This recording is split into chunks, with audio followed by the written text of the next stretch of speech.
Welcome back to our webinar today. Our topic is Kickstarting Your Business. It's the year for retail success, and I'm Barbara Crowhurst, CEO of Retail Makeover. Let's look at the plan for success, part 2. I'm going to talk to you about typical business goals, merchandising ideas, store design and product placement and how that affects sales. Teach you the all-important backbone of your marketing plan, how to write a promotional calendar. You're going to love this. Psychology of pricing and pricing for profit. Getting the best out of your team. And a few ideas on increasing foot traffic.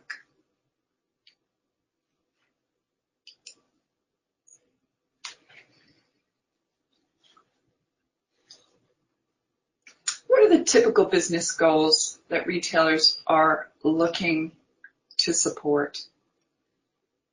It's increasing foot traffic to their bricks and mortar store and the internet, so their business on the internet.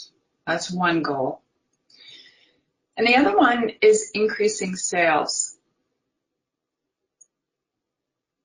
So earlier on, I mentioned if you've got great foot traffic, bigger question, do you know what kind of foot traffic you have? You've got to count the number of people coming in through your door. Is it enough traffic to maintain or sustain your business?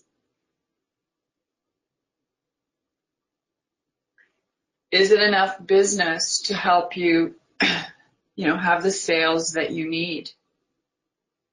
So that's one part of what we have to look at, right? So do we have to increase our marketing activities? Got homework from part 1 that you need to be looking at. The other thing is increasing sales once people get into your store. And all that entails. Typical business goals.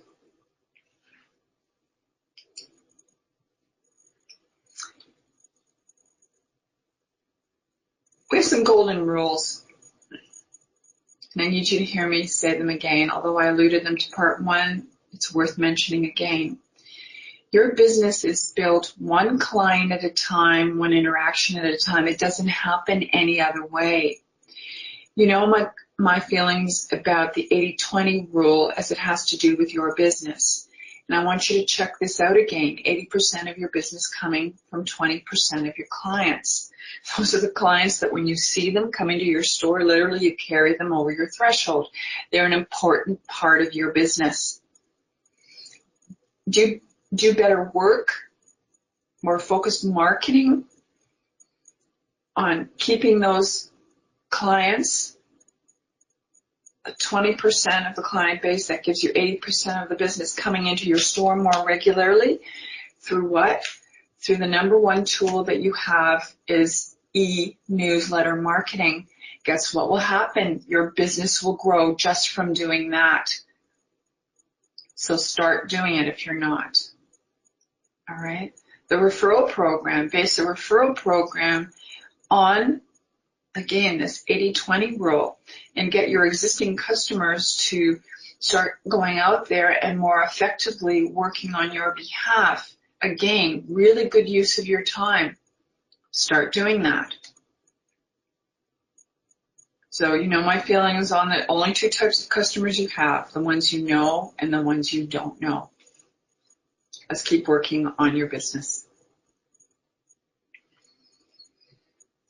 There are so many of you that do not have a promotional calendar. It's almost, it is an alarming situation for someone like myself as your business coach. Let's get this focused on, and let's get you working on your promotional calendar.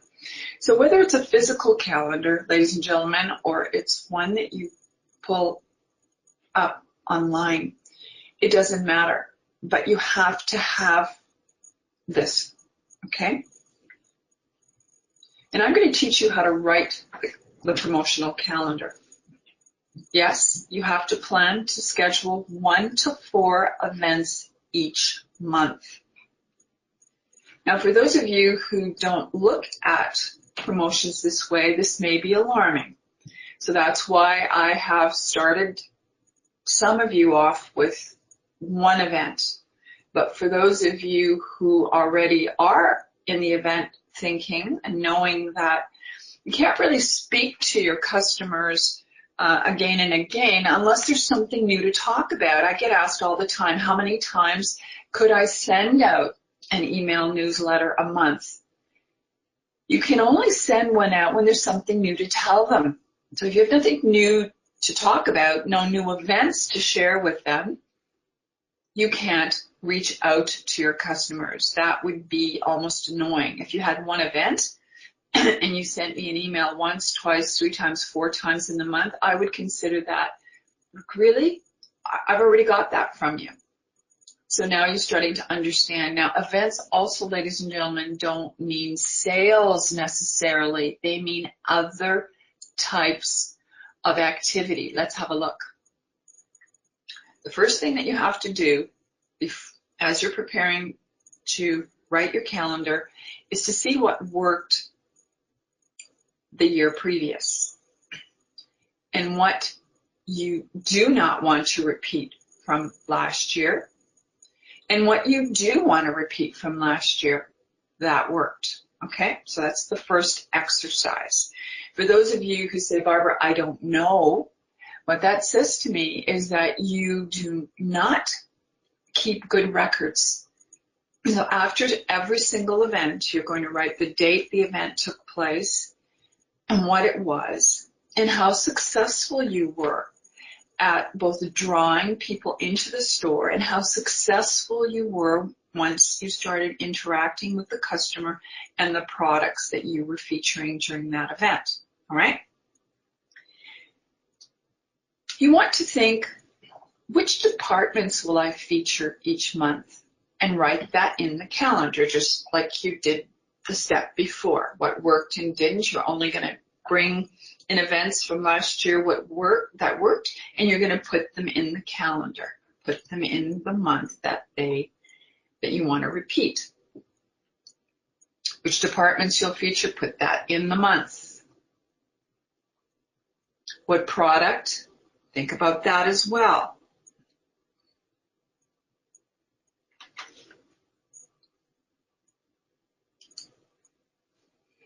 I want to look at your calendar in the context of getting special buys and which months are you going to feature those special buys, from which suppliers are you going to, and which suppliers are you going to work with to get those special buys into your store. So this, you either make the calls and you go, I'm looking for something special to do on this month, or I'm looking to work with you for the future in regards to special buys to fill in my promotional calendar. What can we do together?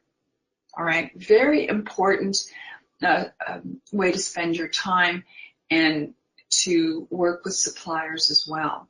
All right.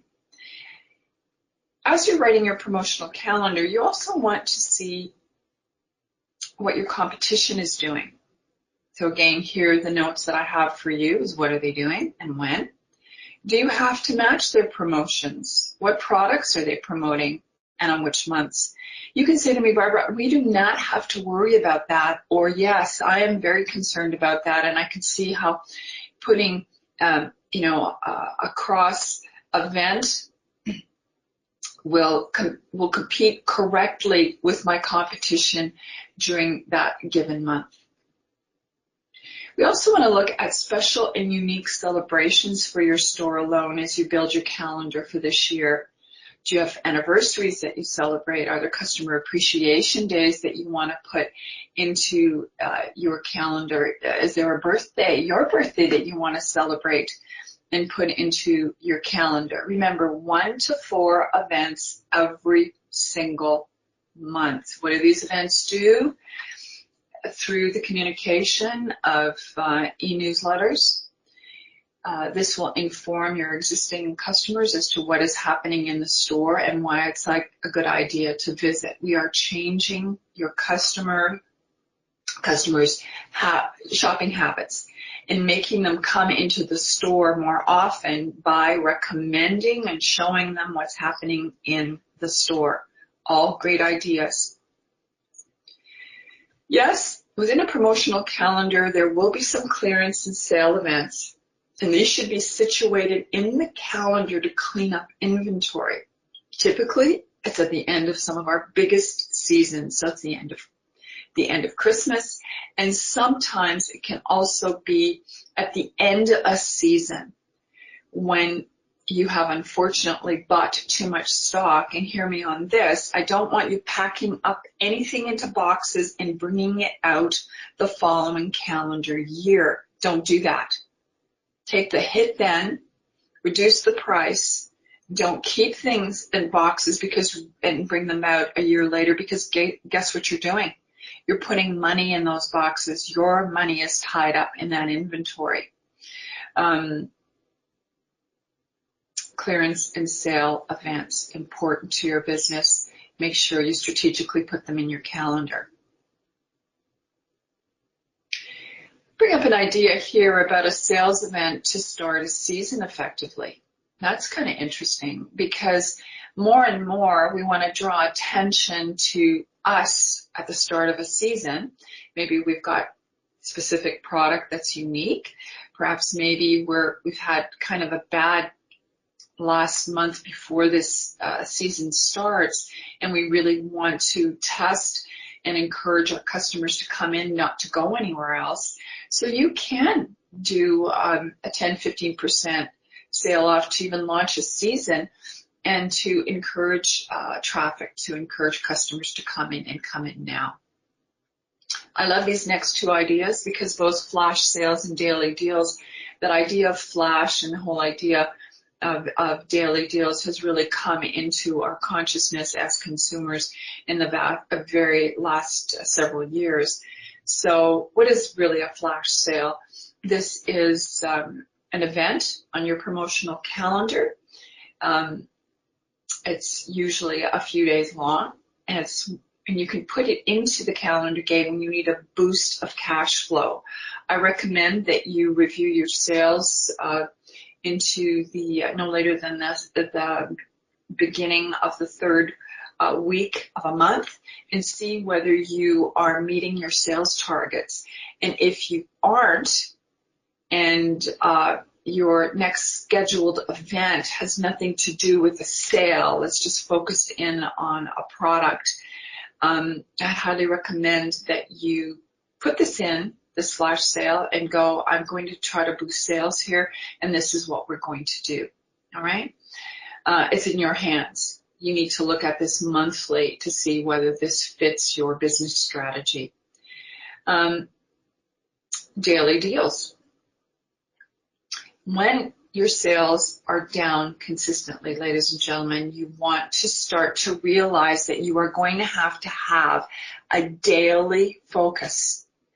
So perhaps maybe, again, we're checking the monthly review of your business, and we're going to go, oh my gosh, in order to make this month happen, we're going to have to put a daily deal together, and we're going to have to send an email, a newsletter out on a daily basis over the next 5 to 7 days that focuses in on the various products here that we've selected, and encourage people to come in a different product daily as a feature.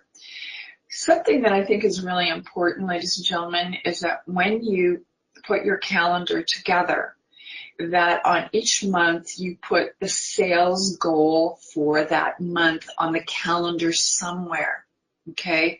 You want to see that because as you're reviewing all of this, and again, you have the sales from last year, you have your promotional calendar from last year, fingers crossed that you have that. If not, you've got to start today, no excuses. Record everything you do. And then month on month, you want to see, oh, sales were down in that month. Oh, that's interesting. How can we boost sales in this month? Because the fear is the sales will be down again. So you start to do things differently than you did the year previous in the exact month. So hopefully you're hearing me on this. You have to think strategically against your own evaluation of your business. Yes, demos and how-to events are very important in our customers' lives. How does this fit into your business model, and how can you put that activity, that event, those events into your promotional calendar? Great list. Let's look at this next topic together, and that's increasing foot traffic.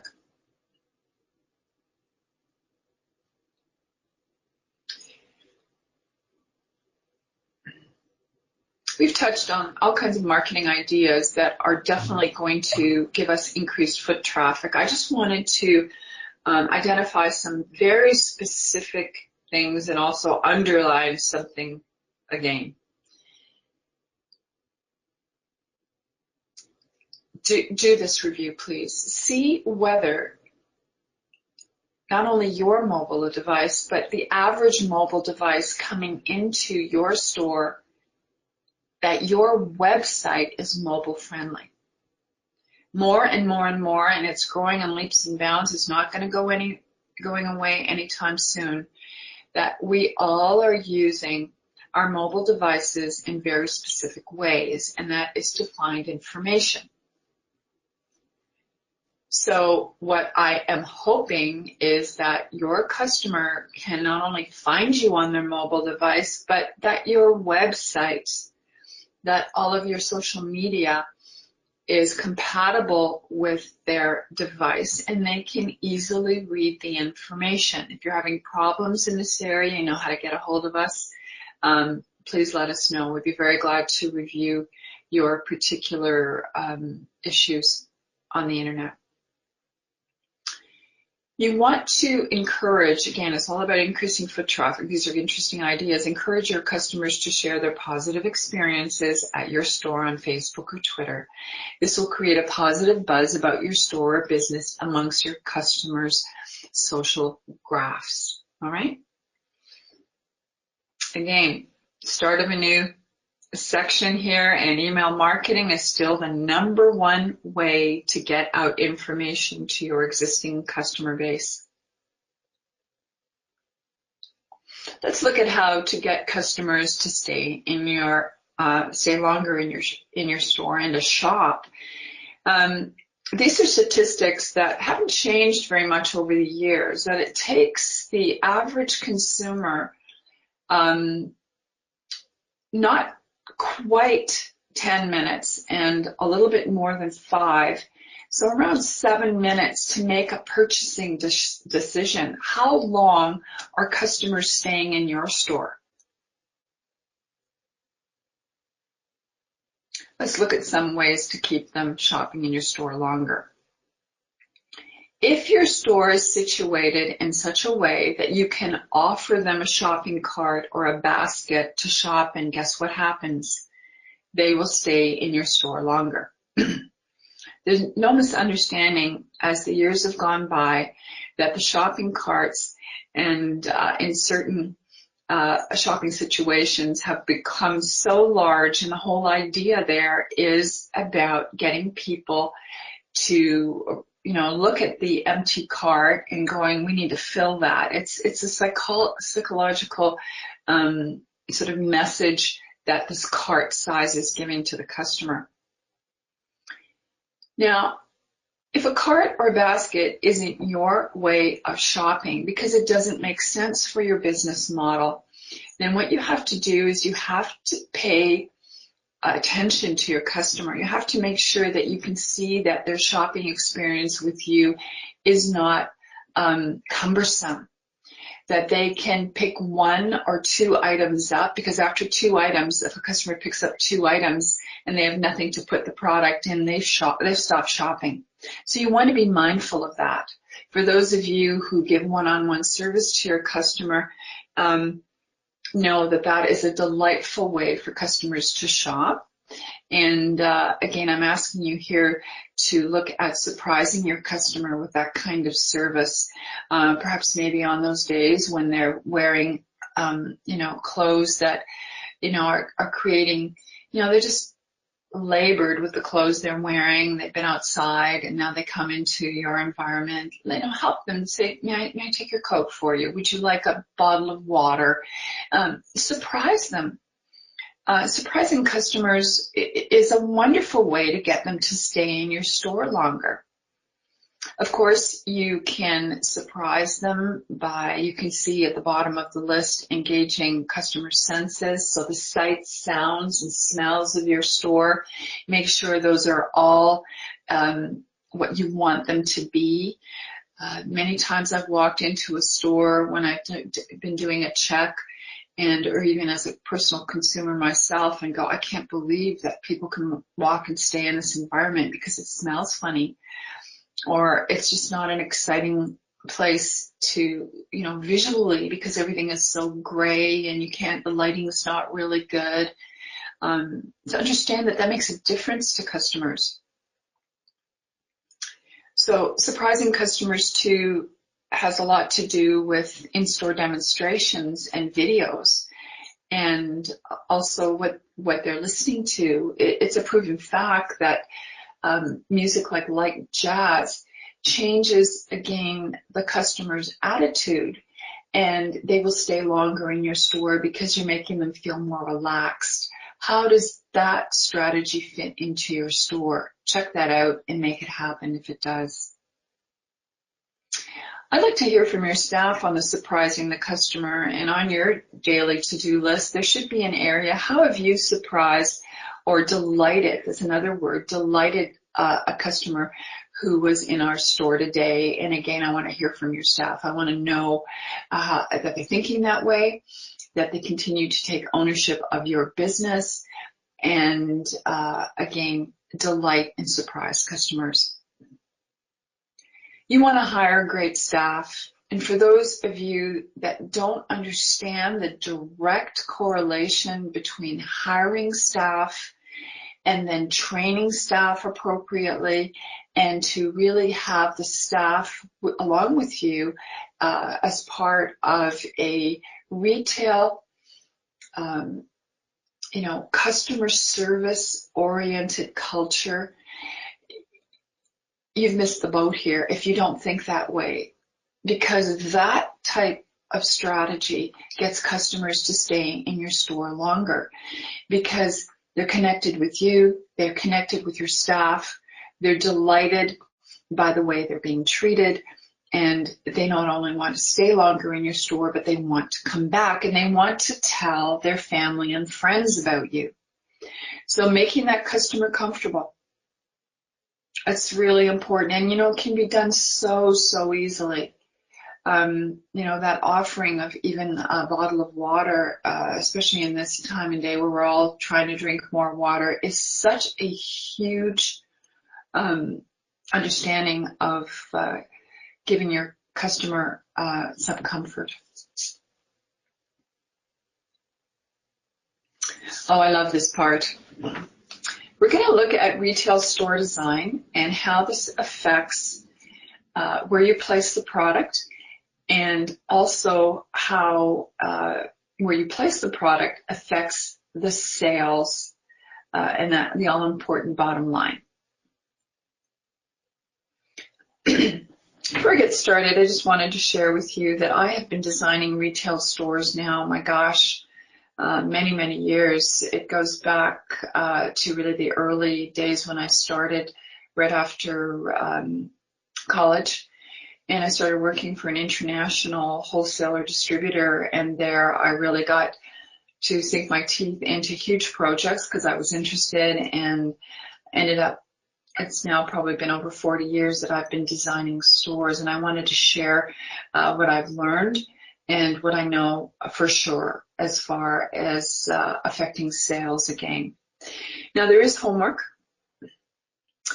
and here we have a request for you to place a list of your product by category and by sales as the initial thing that you're going to do when we're looking at your store design. All right, so we're going to start off with the very best categories, meaning the categories that give you the highest sales volume. And then that list 1, 2, 3, and all the way down is going to be related to the top thing on the list in a percentage, really, all the way down to the very bottom products that really don't perform well at all. So list your products by category, by sale. First exercise. Then the next thing I need you to do is I need you to draw your existing retail store floor plan. Okay, just take a piece of paper. Actually, why don't you do that right now with me? I know you're going to do it on your own later on. But right now, why don't you just, let's all of us agree that we are going to, on an 8.5 by 11 piece of paper, use that as the perimeter of a store. It could be our store shape, but we're working on the same shape together. And we're going to start to put in things that are unique to our store, where the front door is. So in this business model, again, the front door is in the middle at the bottom, and the windows are on left and right side of the floor plan. All right, we have a back door in the middle, the back of the store. We don't have any pillars, we're lucky. We don't have bank vaults that we have to deal with. We're even lucky in this particular model, keeping it really simple. We don't have any floor transfers that we have to worry about and steps people can trip up or trip down on. We're pretty lucky. This is a really easy floor plan to work on. The next thing I want you to do is I want you to divide the space into 9 equal parts. All right? So yes, when you're having a retail makeover and we're dealing with store design and product placement, you are going to have to measure the store and you're going to have to divide it in equal parts. And at the cross sections of the various departments that we've created or spaces that we've created, you're going to put duct tape on the floor, just in an X, so that you can start to see how you have managed your store. Remember, this is years in the making. I don't know that anybody really analyzes retail real estate the way I have, but you'll start to see, especially when you're out and about, how it makes sense. Remember, we are a right-handed society. We come into a shopping environment and we go to the right. That is our natural flow. Our brain is triggered in such a way because of our right-handedness to go to the right. As an opposite, if we're in Britain or perhaps maybe traveling in Australia, things are flipped. So you could see how we are being forced more to go to the left because that is how that culture has been moving. So it's trained movement, really. All right, let's go back to your floor plan. Let's go back to the 9 equal sections. I want you to follow the example here. And at the very bottom, so that would be where the store entrance is and where the front windows are, I want you to put PSS on the bottom. Then in the middle of the store, again from left to right, APS. And along the back, NAN. All right? Let's move on. So we're starting to build the traffic flow. All right? What does S stand for? S stands for superior selling space. Take 1 second, go back to the list that you have created. Best-selling product all the way through to low-performing, barely selling product. Best product should be in superior selling space. This will ensure the sales of that product are at a premium based on retail store design. I get asked that time and time again. Where should my product be placed to ensure best sales? And this is the answer, ladies and gentlemen. Matter of fact, before we continue on going through the span list, I'm going to ask you to think of the last time you've been in a department store. Have you noticed what the top selling product in department stores is? It's ladies' cosmetics. #1 selling product, never mind top. Sales of that particular product can't at all be surpassed by anything else they sell in the store. Now, beyond that, which is usually in the middle, top floor, ladies' cosmetics, perfumes, all the other creams and bells and whistles that women need. What's to the right? Ladies' fashion and fashion accessories. Okay, notice that the next time you walk in. Placed to sell, placed because they're the best products, performing products in that store. What does P stand for? Remember, P's to the bottom, front of the store on the left, and P's in the middle.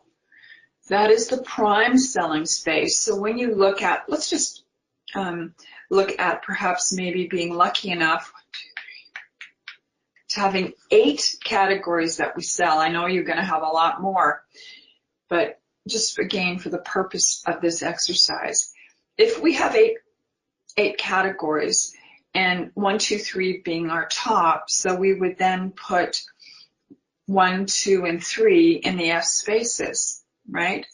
Then we would put 4 and 5 in the P spaces, and we would continue on. That's how you have to think. All right.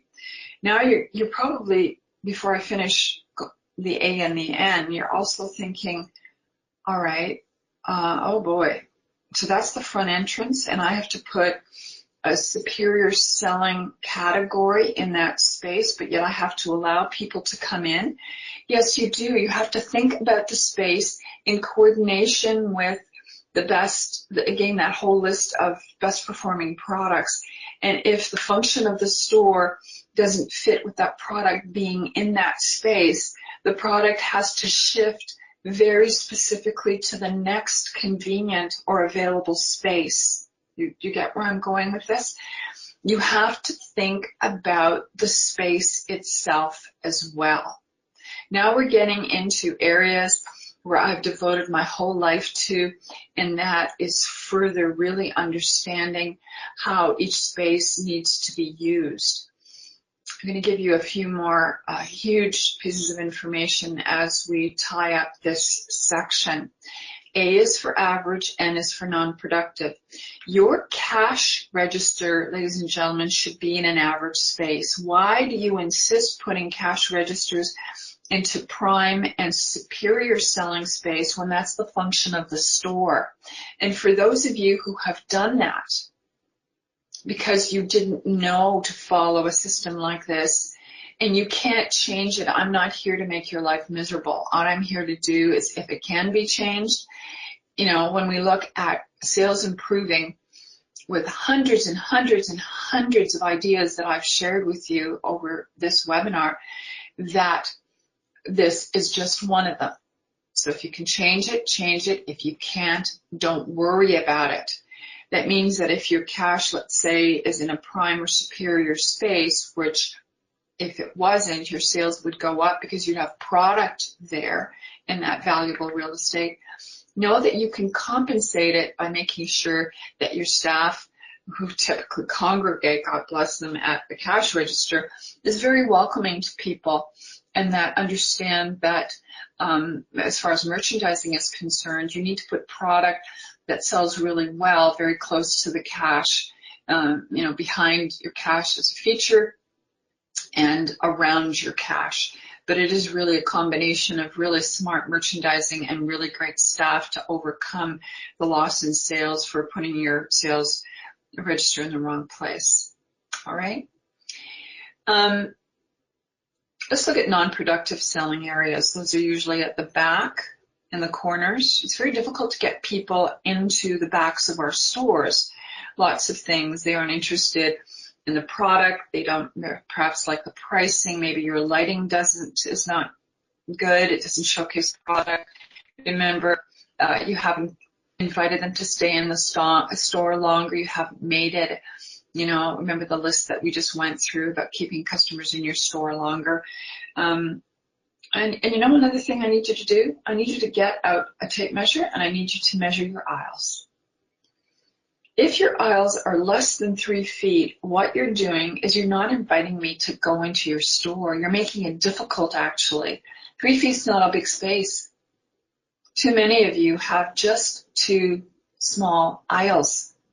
That means I can't stop and shop or can't stop and look at a product because in the corner of my eye, I see perhaps more customers coming down this very small aisle, and typically strangers don't like strangers touching them. So what they'll do is they will leave that space. They will continue walking into your store or try to make a U-turn and walk out of your store because of that social phenomena, actually. Okay? So here's an interesting point. Widen your aisles. Oh, let's backtrack. Let's review your inventory. Get rid of dated inventory. Get rid of some fixturing, a percentage of the fixturing that holds all this dated inventory. Widen your aisles. Sell what's selling. Stop cluttering up your store with product that doesn't sell. And interestingly enough, this change in attitude, this rethinking the flow in your store will increase sales. It happens all the time. I guarantee it. Because customers will come in, they will see the product that you want them to see, and it'll be in the spaces that they don't know, but these are the best retail real estate spaces in your store that showcase the product, that make it more convenient for them to shop in the widths of aisles, and guess what will happen? Your sales will go up. Okay, so just another amazing little piece of detail. What are we going to do in our non-productive selling areas? I love clearance areas being put in it. People are always looking for good deals. So put the clearance in the back. Stop this merchandising style of yours that puts sale items everywhere through every department. Stop cluttering up. When something is the last thing in that department, when you need it to leave the store, put it in the clearance area and stop muddying the story in the various departments that this nine section approach will have. I need to share with you this, all right? We are all looking to make sure that clients not only stay in our store longer, but they buy more. A retail store designed with this type of traffic flow in mind will make a huge difference to your bottom line. All right? What are a few things that I want to tell you about store design? Make sure that behind the cash register you have the name of your store. I walk into far too many stores every day, ladies and gentlemen. Once I leave the front of the store where the sign is, so it's on the outside, I walk into your store and I have absolutely no idea where I am. You check this out the next time you go shopping. It's really a big, huge missed opportunity to, again, have your customers connect with your brand, with, the name of your business. And where to locate that? Locate it behind the cash. All right, so that's some homework for you as well. Let's look at some merchandising ideas to help you further boost sales. I love these ideas, ladies and gentlemen. Embrace them.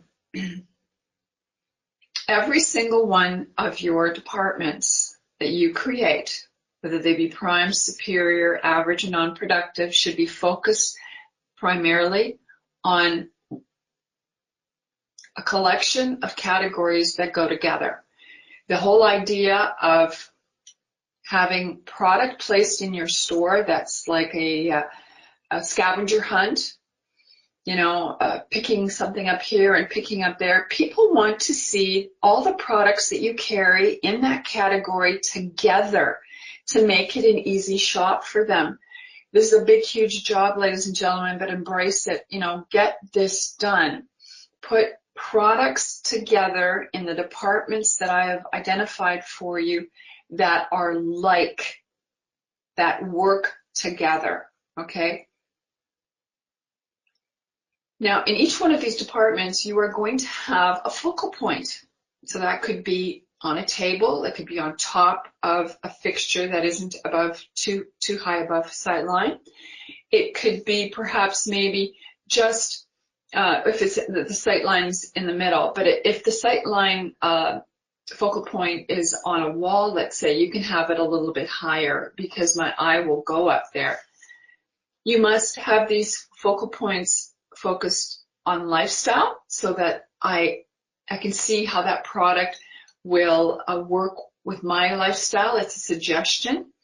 And also make sure that you cross merchandise. So we're not cross merchandising from department to department because we are compartmentalizing product and making it easier for our customers to shop. On focal points, we can easily do a cross merchandising and show how other products from other departments in our store work with the product that is in feature in this department, okay? So lifestyle and cross merchandising. Do you know that by just following those two rules, we now are making a wonderful background for our salespeople? Because our salespeople can use these feature or focal areas to talk about the product with the customer and to assist in add-on sales. All right, because we want to do that. We want to help our salespeople tell better stories about our products. So very important. Again, my feeling about organizing into departments, hugely successful. We want well-signed stores. Signage is very misunderstood. It really is a silent salesperson. So I'm walking by as a consumer, buy product. It will help me tremendously if there isn't someone helping me, or perhaps maybe I've already identified to the store that I don't want any help, that I would like to just wander around the store. So the signage stops me because it gives me information. It could give me pricing information. It could be, again, information about this is a new product, a trend product. And you do know that new signs sell. They stop the customer. They identify product as being new, and we're all drawn to new. Interesting, right? So see signage inside your store as a silent salesperson. It also delivers product knowledge. Here's some homework for you. Every single one of you, and again, it has, I'm speaking broadly here. For some of you in certain types of retail, this may not work 100% of the time, but the idea of putting, a little card together that could go in a nice acrylic holder that shows the top features and benefits of this product. And I want you to, do this exercise and then see the shift in two things: information given to the consumer, which, trust me, they love information, and they love a well-organized store. A well-organized store, actually, sales increase because it's an easier shop for me. You now know what you're going to have to do. I've already talked to you about that. And the other thing is these little cards that talk about the top features and benefits, at least 3 for each product, help the salespeople. They help the salespeople learn about the product, and the sales staff can use it too when they're talking to customers about the products that they are introducing to the consumer. Okay, so lots about signage. Yes, boosting sales. I did touch on this about creating atmosphere with music. It works, ladies and gentlemen. Wider aisles, they work. and you're getting rid of old merchandise, and you're getting rid of old fixtures. It's the end of that strategy for you. You're going to see that feature displays are important. I got ahead of myself here on the first slide, and that one in each department is the way you need to go. And I'm asked so frequently about window displays. How often should we change our window? Oh, I love this question. You write your promotional calendar, all right? 1 to 4 events every single month. And then guess what happens? Your feature displays reflect what's going on, right? Anywhere in the store that is appropriate. And your window displays change as frequently as your promotional events change. Don't you love that? Everything now is in sync. What you're featuring inside the store, where it's being featured, and your windows based on your promotional calendar. The concern I have, because again, this happens quite a lot, I get feedback.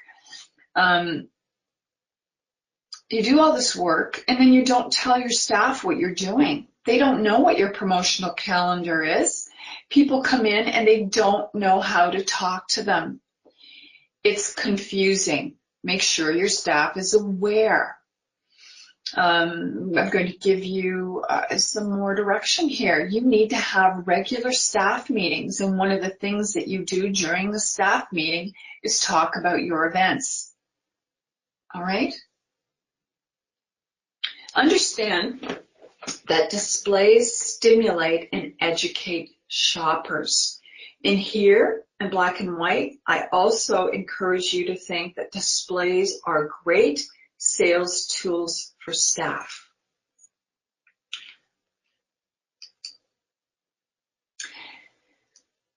We're going to swing over to something completely different now. We're going to look at management tools.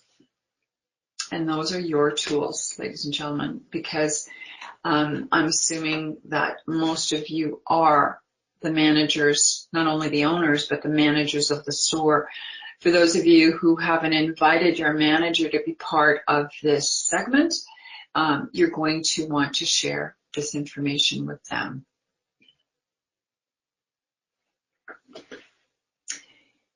One of the biggest management tools that I can share with you is the whole idea of making sure that your staff know what they're supposed to be doing. We developed about 1.5 years ago here at Retail Makeover a performance scoring system for retail sales associates, which has quickly become one of the biggest management tools that retailers have today. Because as we knew and wanted to make sure that we addressed, managing people isn't easy. Your staff will perform better with goals, performance levels, and accountability. What I've found over the years, if this isn't done, even if they're really good staff, they come in and they do a whole bunch of other things than you think they should be doing because you haven't communicated it clearly to them what their job is, okay? So you need to also spell out the skills and the training and education that your staff needs. Remember, when I'm not with you there as your retail business coach, you really are the coach of your staff, right? And again, you'll notice, because I'm going to invite you on the next slide to go and have a look at the performance scoring system. This clarifies the knowledge and behavior needed to be part of your, what the number one focus thing is, and that's increasing sales. And so you want the retail sales associates that work for you to understand that as well, through the goals you set, through the performance levels you set, through the accountability that you tie around their work. And let's have a look further. So we're going to invite you here to please have a free preview of the Retail Makeover Retail 365 Performance Scoring System. And this job description specifically speaks to the retail sales associate. For those who are looking to for a job description for retail managers, store managers, or perhaps maybe you might even say, you know what, Barbara, I haven't really ever reviewed what my job description is or should be as a retail store owner. You're going to just reach out to us here and we'll be very glad to send that to you as well. So we're going to explore just a little bit more about the performance scoring system for retail sales associate as a management tool for you. So I designed this system to help retailers, to help them have a clear setting of performance standards to do with sales, customer service, store policies, inventory management, assistance in merchandising and display, personal and staff training. We need goals. I should be able to walk into your shop and I should see a real dedicated focus on having each of your staff trained. We look to increasing internal communication through a scoring system like this. We understand it's performance, leadership, and teamwork. And this scoring system delivers all of that. You'll notice too, you get your free preview on our website that we have 5 performance ratings and definition. You can either require improvement in any of the areas identified that I just shared with you just in the previous slide, or you can be all the way up to exceptional. I'm going to caution you, ladies and gentlemen, that you never give a staff member, because remember this is an entire system, an exceptional rating. It is impossible. There's no place else to go. They can clearly be above standard, but they cannot go to exceptional because otherwise we have no room for growth. There are guidelines also for performance reviews. So for 1 to 5 is the scale rating with each area of competency, the competency valued differently. We explain that. So you'll notice sales being the highest rated at 50 because, again, our focus, and especially mine in writing this for you, was to focus in on how important sales were within a retail sales associate's job description. Okay. I'm hoping to hear from each and every one of you as you look at the system and see how valuable it can become in your own business. Let's look at how to get the best out of your team.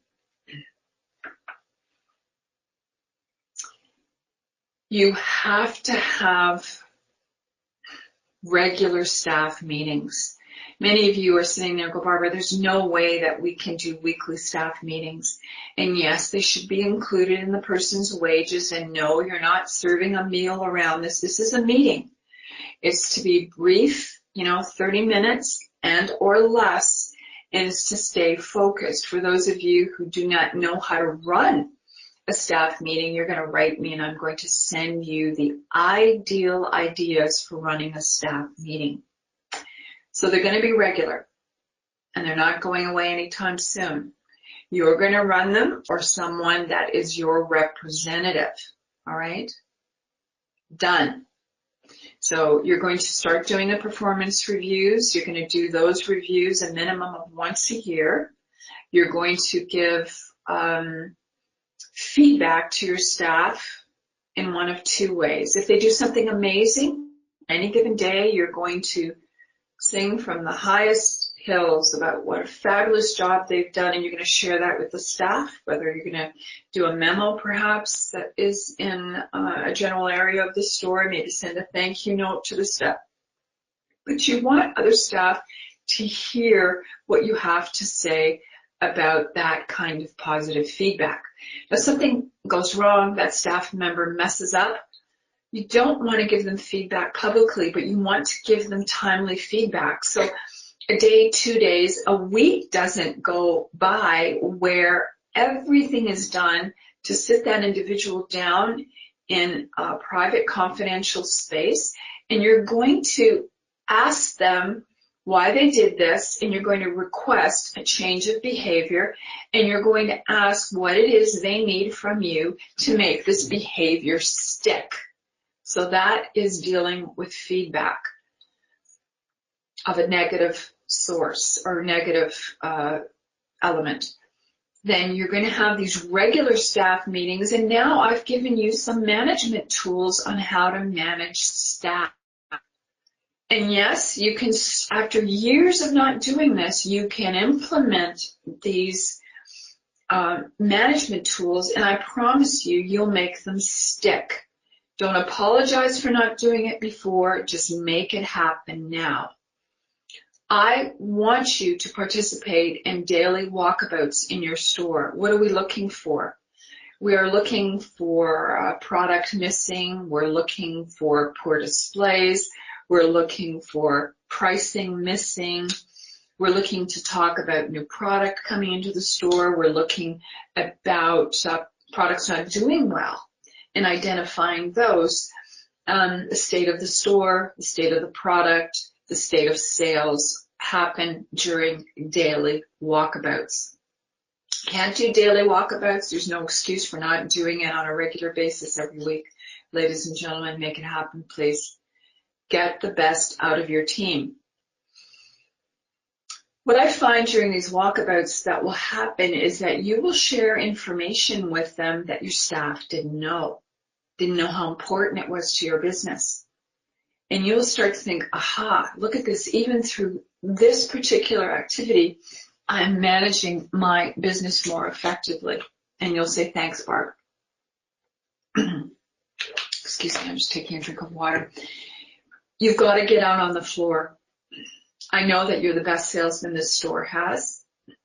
I know that I've asked you to dedicate 20% of your business week to managing your store more effectively and definitely marketing yourself different, specifically after you've gone through this course with me.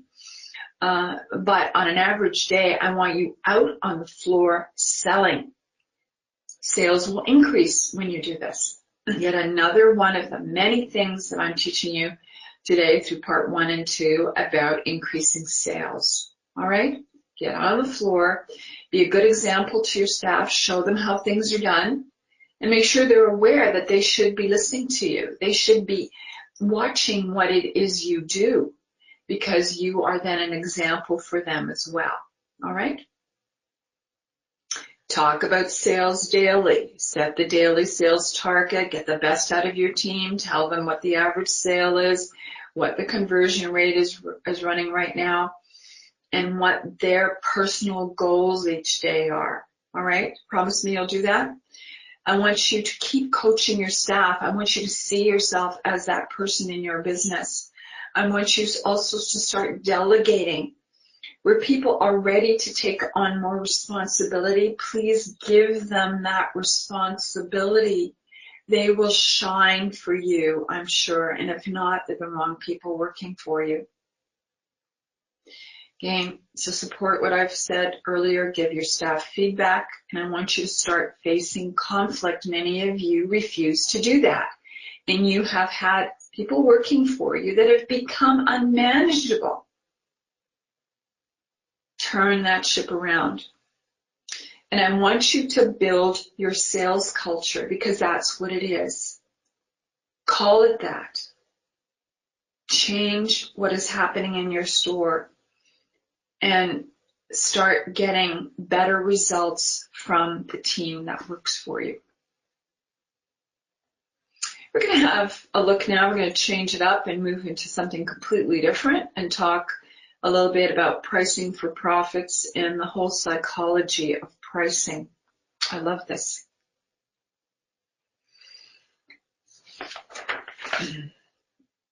Let's look at benchmarking prices and what that means. This is simply doubling the cost by 2. The traditional term for this is keystoning and gives you a 50% markup. Most retailers know this pricing strategy and use it, but I don't recommend it 100% of the time. I want you to be open to marking up your product either higher or lower, not with one formula. It is not in your best interest to take a right across the board approach and use Keystone as the ultimate method. At minimum, you have to cover shipping and handling costs by multiplying the cost of the product by at least 2.4%. Let's look at the psychology of pricing. Are you more of a traditionalist, ending product prices with numbers like 5, 7, or 9? From what I've observed, there is a movement to price product with a 0.00 at the end, or show it simply as a whole number. Don't bother with quarters unless you're a dollar store, ladies and gentlemen.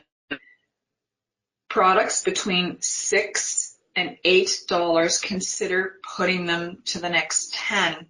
And that also has to do with products ending in 6 or 8. Consider putting it up to the next 10. Studies show people think in 5s. As prices get higher and over, let's say $20, a few extra dollars will not stop people from buying. Remember, pricing is at the beginning of already setting workable and profitable margins, all right? So above $100, look to increase the price to the next $2. Retail is a numbers game. I recommend that you test a few different number strategies, especially when putting a product out on your shelf for the first time.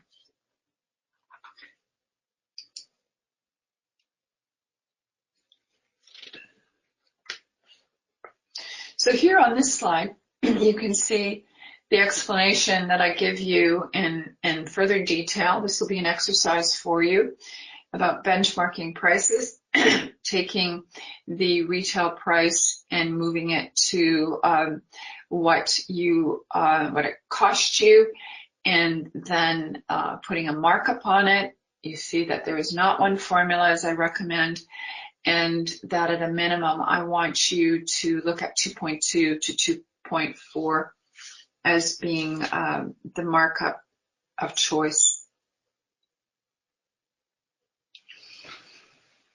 On this slide, we have the whole more detailed approach to the psychology of pricing. I want to add one thing to this list. Let me just look at this next slide. Yes, let's add it to this slide. Let's say you want to increase the bottom line in a very strategic way moving forward, and you've done all this, and you're going, what else is there, Barb, that I can do? I want you to add a few dollars to absolutely everything that you sell.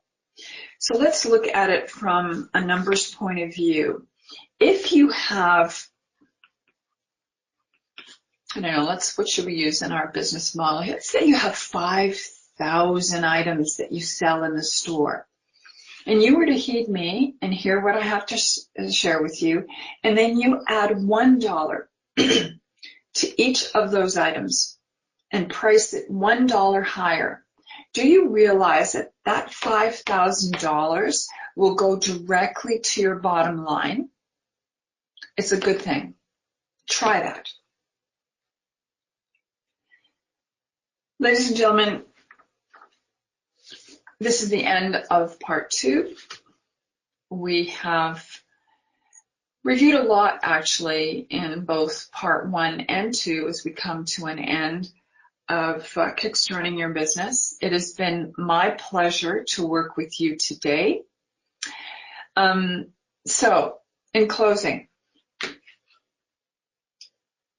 let's you and I work the details, and I've shared with you the details today, and start paying you more, which in the end has been a real focus for me in the last many decades that I've been doing this, and I'm so glad to have shared this with you.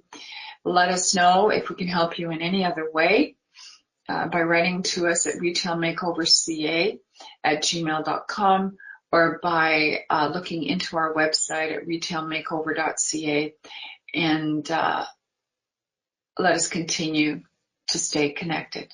Thank you.